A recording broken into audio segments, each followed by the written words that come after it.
Bonjour, bonjour, ravi de te voir ce matin. Alors, notre thème aujourd'hui est que faire pendant que je m'attends à Dieu?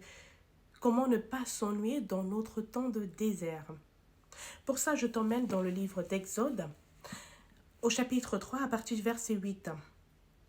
Je suis donc descendu pour le délivrer du pouvoir des Égyptiens.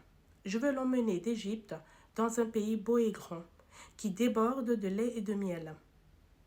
Le Seigneur, quand il envoie Moïse vers Pharaon, lui dit « Laisse aller mon peuple pour qu'il m'adore. » Et il leur promet un pays où ils n'auront plus à souffrir pour manger. Ils n'auront plus à être soumis en esclavage. C'est-à-dire que Dieu, à partir du moment où on reçoit Jésus dans nos vies, le Seigneur fait ça. Il nous délivre. Nous l'adorons et ensuite il nous bénit. C'est en 3 étapes. Il y a la délivrance, l'adoration et le service à Dieu et la bénédiction. Donc, entre la délivrance et la bénédiction, il y a le service à Dieu, il y a l'adoration. La mission première que Dieu donne aux Israélites, c'est de l'adorer et le servir. L'adorer, c'est quoi? Faire sa volonté tout simplement, lui être agréable, lui donner des actions de grâce, le faire savoir qu'il est glorieux, qu'il est merveilleux.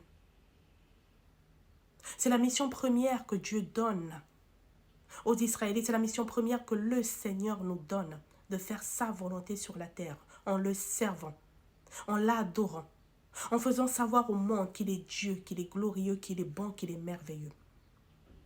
Pour aujourd'hui, je vais m'arrêter là. Et je prie le Seigneur que pendant ton temps de désert, ce temps où tu t'attends à Dieu, que tu le serves, que tu l'adores, que tu fasses connaître autour de toi à quel point il est merveilleux.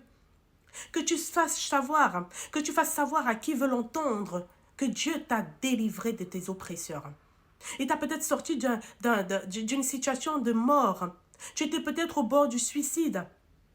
Tu étais peut-être dans une vie, au fait, de dépendance à l'alcool, à la drogue, à la fornication, aux prostituées. Dieu t'a délivré de cette vaine manière de vivre. Il est arrivé, il a mis fin à tes souffrances. Il a mis un terme, il a fermé la bouche de tes oppresseurs. Qu'est-ce que tu dois faire? L'adorer, le louer, témoigner de sa grandeur, de ses merveilles dans ta vie. Voilà pour aujourd'hui mon message. Que Dieu te bénisse et je prie le Seigneur qui t'aide à faire cela. À bientôt, au revoir.